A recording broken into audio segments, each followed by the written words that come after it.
In today's video, I'm going to teach you how to use branching in Microsoft Forms. If you find this video useful, be sure to like and subscribe, and let's get right into it. We begin by having you open your web browser and navigate to the online version of Microsoft 365 available for free. When you visit the site at Microsoft.com, you will find a clear option inviting you to explore the free online suite. The purpose of this platform is to give you access to Microsoft Forms along with other useful Office applications, all without the need for any Office installation. Once you have loaded the Microsoft 365 online page, look for the Sign In option. A simple click on the Sign In link will take you to the login screen where you can enter your credentials if necessary. This step ensures that you have a secure connection and that your work on Microsoft Forms is saved to your account. The process is straightforward and familiar to anyone who regularly uses web-based applications from Microsoft. After signing in, your next destination is Microsoft Forms. You can locate Microsoft Forms by navigating through the online Office applications. Upon entering Microsoft Forms, the platform will display various templates and forms that you can either create from scratch or edit. For this tutorial, select a form that you want to work with, as this will serve as the basis for setting up the branching logic. Once the form is open, it is time to add the questions you need. This part of the process is essential because the questions form the backbone of your form and influence how the branching logic is applied.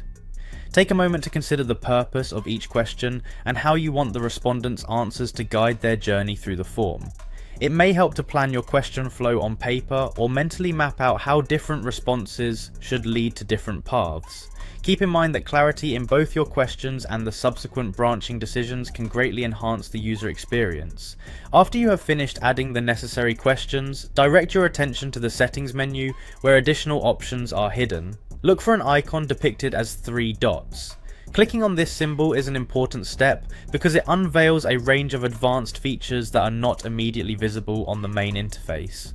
The 3-dot menu is typically the gateway to more intricate settings and special functionalities that allow you to customize your form even further. Within the additional options that appear after clicking the 3 dots, you will now choose the option labeled Branch. Selecting branching will take you into a configuration area where you can establish specific conditions for what happens after each question. Branching is vital because it enables you to control which question the respondent sees next based on their previous answer. This capability allows you to tailor the form experience to suit varied responses, making your form more dynamic and engaging. Before finalizing your changes, review your settings to ensure that every branch you have defined is set up correctly. Ensuring that the logic flows as intended helps provide a seamless experience for the respondent and guarantees that you collect the precise information you need. This concludes the tutorial on how to use branching in Microsoft Forms. Enjoy creating responsive and interactive forms that guide your respondents through a personalized experience.